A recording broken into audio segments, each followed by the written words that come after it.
Bugungi mavzuyimizning nomi hayvonlar yashaydigan muhit. Har bir jonivor o'ziga qulay joyda yashaydi. Qaysidir hayvon suvda, qaysidir hayvon quruqlikda, qaysidir esa yer ostida yashaydi. Shuning uchun hayvonlarning yashash muhiti turlicha bo'ladi va ularni tanalari yashash muhitiga moslashgan bo'ladi.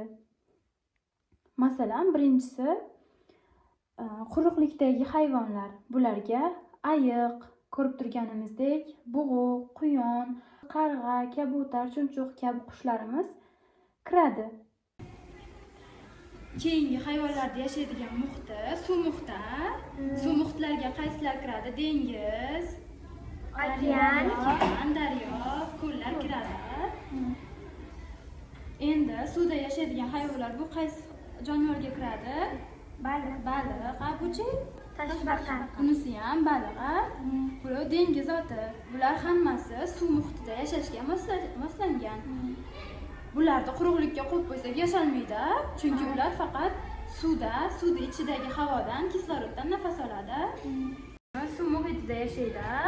Bular suvda oziqlanadi, suvda nafas oladi. Faqatgina suv ichida kun kechiradi. Keyingi hayvonlarda yashaydigan muhiti tuproqda yashaydigan hayvonlar.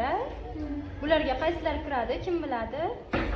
Chuvalchak, Chumoli, ko'rsichqon, yelqazan kiradi.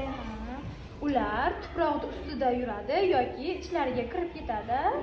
Chumolilar tuproqning ustida yurib, ozuqa to'playdi o'zlariga. Keyin uni nima qiladi? Uylariga Tashiydi. Uylariga olib kirib ketadi.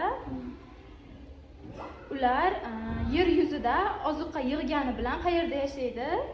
Yer ostida yashaydi. Chunki ular shunga moslashgan. Tuproqdagida yashashga moslashgan muhit shunaqa ulardi.